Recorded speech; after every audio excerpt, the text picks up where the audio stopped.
Bonjour à tous et soyez bénis dans le nom précieux de notre Seigneur Jésus-Christ. Je suis le prophète Gino Langloire Diaf. Je viens par la grâce du Seigneur apporter un peu plus de lumière dans votre foi concernant notre marche avec le Seigneur. Et nous parlerons aujourd'hui sur comment avoir une vie transformée en Christ. C'est merveilleux, n'est-ce pas? Avoir une vie transformée. Comment avoir une vie transformée? Euh, Romains 12, je pense au verset 2 nous dit que ne vous conformez pas au siècle présent, mais soyez transformés par le renouvellement de l'intelligence. Alléluia.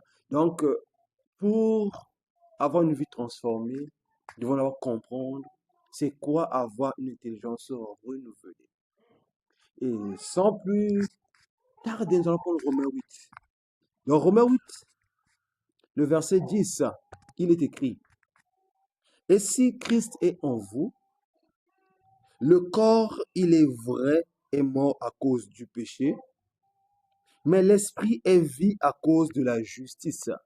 Vous voyez, on nous parle de le corps et de l'esprit. Il dit que si Christ est en vous, le corps est mort à cause du péché, mais l'esprit vit. Ici, c'est pas l'esprit avec un grand E, c'est l'esprit avec petit E, donc l'esprit de l'homme. Donc, notre esprit vit à cause de l'esprit de Dieu qui est en nous. Celui qui n'a pas l'esprit de Dieu ne peut pas vivre par l'esprit. Il va que vivre par la chair, par son corps. Pourquoi? Parce que c'est l'esprit de Dieu qui produit dans l'esprit de l'homme la capacité maintenant de vivre la vie de Dieu. Donc de vivre de la justice. Voilà pourquoi il est écrit que si quelqu'un n'a pas l'esprit de Christ, il ne lui appartient pas. Vous voyez? Donc, nous ne pouvons pas être transformés sans le Saint-Esprit, l'Esprit de Dieu. Donc, avoir une vie transformée ne vient pas d'abord de nous-mêmes, mais ça vient d'abord de l'Esprit de Dieu. Si nous ne sommes pas nés de nouveau, nous ne pouvons pas avoir une vie transformée. Voilà pourquoi nous remarquons beaucoup de personnes dans le monde cherchent à changer leur vie, mais ça ne marche pas. Tu dis que je ne ferai plus telle chose, mais on le fait toujours. Pourquoi? Parce que la transformation ne vient que du Saint-Esprit. Le renouvellement, d'avoir des choses nouvelles ne vient que du Saint-Esprit. Voilà pourquoi, même étant nés de nouveau, beaucoup de chrétiens, beaucoup de croyants n'arrivent pas à quitter l'ancienne vie. En fait, ils remarquent, ils reproduisent, excusez-moi, qu'ils ne reproduisent que les mêmes choses. Pourquoi? Parce qu'ils ne comprennent pas que ce n'est pas par eux-mêmes ou par nous-mêmes que nous pouvons avoir une vie transformée. L'homme ne peut rien faire de lui-même. Étant né de nouveau, notre transformation ne dépend plus de nous, mais dépend du Saint-Esprit. Enfin, nous pouvons établir des principes pour être de bonnes personnes. Nous pouvons établir des principes pour avoir une vie transformée. Mais nous finirons par tomber dans les mêmes erreurs. Pourquoi? Parce que c'est pas nous-mêmes, en fait. C'est l'Esprit de Dieu en nous qui le fait. Et si nous voulons avoir une vie transformée, il y a 7 étapes qu'il faut d'abord comprendre. La première étape, pardon, c'est que je dois être né de nouveau. Je dois accepter l'œuvre de la croix. Je dois croire en l'évangile de Christ. Je dois donner ma vie au Seigneur et recevoir sa vie en retour. Ça, c'est la première étape vers la marche, vers la transformation.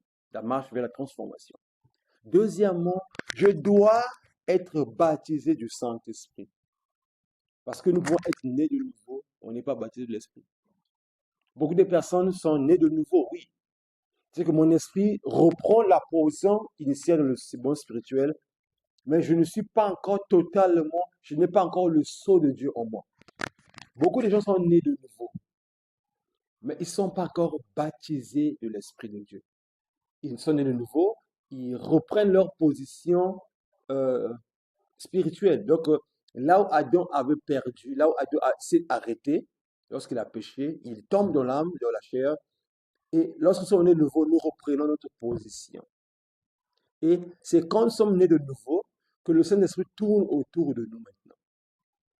Et lorsque nous sommes maintenant baptisés du Saint-Esprit, c'est là où le Saint-Esprit, la vie de Dieu rentre en nous. Et c'est là où commence une vie de transformation. Et lorsque nous sommes baptisés de l'Esprit, la troisième étape, c'est être rempli de l'Esprit. Beaucoup de personnes baptisées de cet esprit, ils parlent en langue, mais tu les vois, ils ont toujours la même vie. Pourquoi? Parce que c'est pas parce que tu es baptisé du Saint-Esprit que tu as une vie changée. Mais c'est quand tu passes à l'étape d'être rempli du Saint-Esprit que le Saint-Esprit peut commencer à apporter commencer à apporter de nouvelles choses. Imagine, imaginez bien aimé que lorsque la bouteille n'est pas remplie, je ne peux pas trop l'utiliser. Mais c'est quand la bouteille est remplie que la bouteille devient très utile. Euh, et si nous avons une bouteille, par exemple, que nous avons mis de la poussière à l'intérieur, et tant que la bouteille n'est pas remplie, la poussière, la saleté ne peut pas monter. Mais tant que, lorsqu'on met de l'eau et que la bouteille monte, nous remarquons la saleté qui est en bas sort. Et nous pouvons le faire sortir et le reste sera pur. Lorsque nous sommes remplis du Saint-Esprit, la mauvaise chose qui est en nous, le mauvais comportement nous sort, qui manifeste. Le Saint-Esprit va le faire sortir afin que le bon se produise en nous. Et lorsque nous sommes remplis du Saint-Esprit, la quatrième étape, c'est être renouvelé par l'Esprit. Ça veut dire que quand je suis renouvelé, c'est que je change. On appelle ça la conversion. Je change de facette. Ce n'est plus moi qui vis, mais c'est Christ qui vit en moi. Et lorsque nous sommes renouvelés, donc convertis totalement, c'est là où les choses commencent à se développer. Tu remarques que tu étais colérique, mais tu n'arrives plus à te mettre en colère. Pourquoi? Parce que quand tu es rempli du Saint-Esprit, le Saint-Esprit produit en toi un changement. Et ce changement-là commence dans notre esprit, passe par notre cœur et se manifeste dans notre corps. Nos langages et nos actes changent. Et lorsque nous sommes maintenant convertis, maintenant c'est maintenant être conduit par le Saint-Esprit. Parce que quand tu es converti, tu dois maintenant te laisser conduire maintenant par le Saint-Esprit. C'est la cinquième étape. Et sixième étape, il faut que je commence à me consacrer au Seigneur. Donc, quand je me laisse conduire par le Saint-Esprit, je lui donne totalement maintenant ma vie. On appelle ça la consécration. Et après la consécration vient la transformation. Donc, j'ai essayé de paraphraser, d'aller plus rapidement pour essayer de comprendre ces étapes-là. Et nous allons les définir et les expliquer pas à pas. Et sur le verset qu'on vient de dire, c'est là maintenant, si Christ est en vous maintenant, le corps est vrai, est mort à cause du péché. Ce qu'il faut comprendre, c'est que lorsque nous recevons le Saint-Esprit, lorsque Christ est en nous, la vie du corps est morte. Ça veut dire que tu ne peux plus, si tu conduis ta vie par toi-même, tu ne produiras rien d'agréable. C'est là où Romains 12, au point, va dire que offrez vos corps comme un sacrifice vivant. Ton corps, la vie du corps, c'est en fait la vie du corps devient à la croix est maintenant crucifiée. C'est maintenant la vie intérieure qui prend le contrôle. C'est que le Saint-Esprit nous prend le contrôle. Si avant, on voulait faire ce que nous voulons, donc on faisait les choses qu'on voulait, mais tu as l'impression que quand tu le fais, tu n'es plus à l'aise. La chose, c'est tu as l'impression qu'il y a quelque chose qui ne va plus. Pourquoi? Parce que la vie du corps est morte. Voilà pourquoi beaucoup de personnes, ils forcent à vivre dans la chair. Ils forcent à vivre de la chair. Or, dans Romains 8, le verset 7 nous dit que car l'affection de la chair est inimitié contre Dieu.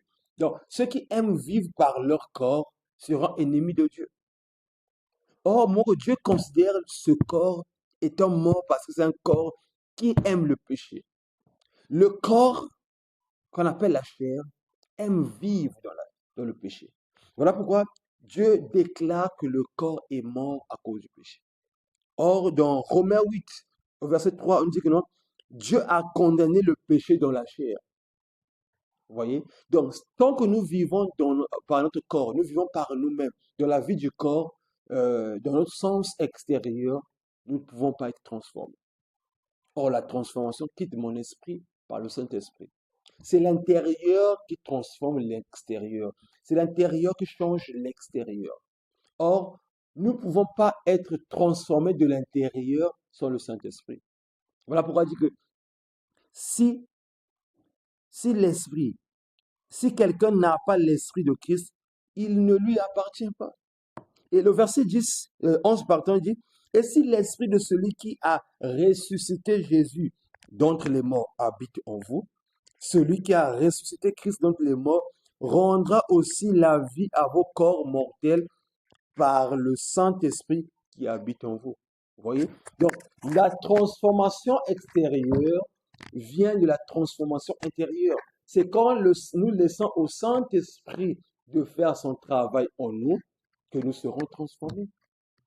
Or, dans Romains, comme il écrit, Romains 8 aussi, je pense Romains 6, il dit que ceux qui sont conduits par l'Esprit de Dieu sont fils de Dieu. C'est par là que notre vie sera transformée lorsqu'on va s'abandonner au Saint-Esprit. Alléluia. Bien-aimé, la transformation, la base de la transformation, c'est le Saint-Esprit. C'est lui qui nous conduit dans toute la vérité. C'est lui qui produit en nous la vie de Christ. Et nous devons collaborer avec lui. Nous devons le laisser prendre la place. Lorsque les 7 étapes-là sont respectées, bien aimé, il y aura une vie transformée. Il y aura une vie transformée. L'apôtre Simon-Pierre, il est arrivé au niveau, il est né de nouveau, voilà tout ça, et arrivé au niveau de la conversion, entre la conversion et la nouvelle naissance, et la conversion, au milieu là, il y a une vie où le diable peut te réclamer. Jésus va dire à Simon, Simon, Simon, le diable t'a réclamé pour te cribler comme du froment. Donc la vie de Pierre était réclamée, la vie de Simon était réclamée, mais comme s'il était né de nouveau. Il avait deux vies, donc la vie du corps et la vie de l'esprit. Mais il était réclamé parce qu'il vivait plus avec la vie du corps. Il y vivait plus avec, comment je peux dire, avec l'essence extérieure. Donc il vivait trop selon les choses extérieures. Mais l'intérieur n'était pas transformé. Mais Jésus va dire que j'ai prié pour ta foi. Et quand tu seras converti. Ah, donc il n'était pas encore converti. Mais pourtant, le Seigneur a donné les clés du royaume. Mais il n'était pas converti. Il dit, quand tu seras converti, affermis les autres. Mais nous ne pouvons pas affermir les autres. Nous ne pouvons pas pousser les autres de la transformation si nous ne sommes pas convertis. Or, dans 2 Corinthiens 4, il est écrit que lorsque nos cœurs se convertissent au Seigneur, le voile est ôté, l'ancienne vie est ôtée. Et là, il dit, or le Seigneur, c'est l'Esprit, le Saint-Esprit. Vous voyez? Donc, notre cœur doit se convertir, se tourner vers la vie intérieure qui est en nous. Au lieu que je vive par mon corps, qui est déjà mort à cause du péché, parce que le corps, la vie du corps est déclarée mort. L'âme qui pêche, c'est celle qui mourra. Or, l'âme, c'est la vie du corps. Et l'âme a été déclarée mort. Et je ne vis plus par mon âme, la vie du corps, mais je vis par le Saint-Esprit, la vie de Dieu en moi. Et c'est là où on dit que ceux qui sont conduits par l'Esprit de Dieu sont fils de Dieu. La transformation vient du fait que lorsque je suis né de nouveau, baptisé de l'Esprit, je marche dans le remplissement de Saint-Esprit et je suis converti. C'est dans la conversion où je change de ma mentalité. C'est là où je change ma façon de penser, donc le renouvellement de l'intelligence. Je commence à quitter ma vie du corps pour la vie de mon esprit. Je commence à quitter mes sens extérieurs. Je commence à quitter ma colère charnelle. Je commence à quitter la jalousie charnelle que j'ai pour la bonté, l'amour de Dieu en moi. Je ne vis plus d'après ce que les gens disent de moi. Je ne vis plus d'après ce que les gens pensent de moi. Je ne vis plus d'après ce que les gens me font, mais par rapport à ce que Dieu dit de moi, ce que Dieu a fait pour moi, ce que Dieu a dit pour moi. Je ne vis plus d'après ce que les gens disent, que l'âge avance. Voilà, je ne me marie pas. Voilà, les choses ne marchent pas. Voilà, je n'ai pas de travail. Ça, c'est la vie extérieure. Mais je vis par rapport à ce que Dieu dit de moi à l'intérieur de moi. Il me dit que je suis une créature aussi merveilleuse. Dieu a dit que je ne t'abandonnerai pas, je ne te délaisserai pas. Dieu a dit que tout ce que vous demandez, croyez que vous l'avez et vous le verrez s'accomplir. Bien aimé, dans la transformation, j'écoute le Saint-Esprit. De la transformation, je m'abandonne au Saint-Esprit. Ma vie ne sera jamais transformée. Je ne produirai pas la vie de Christ dans mon corps tant que je n'écoute pas celui qui est en moi. Comme il est écrit que celui qui est en nous est plus grand que celui qui est dans le monde. Vous voyez, bien aimé? Donc, nous devons apprendre d'abord à être plus conscients de celui qui est en nous. Donc, nous allons nous arrêter là et prochainement, nous continuerons cette facette. Que le Seigneur soit glorifié. Abonnez-vous massivement à la chaîne YouTube Porte de la foi divine. L'Église Porte de la foi divine. Et soyez à l'écoute des enseignements qui vont booster votre foi. C'est le prophète Gino Langloire, Diaf.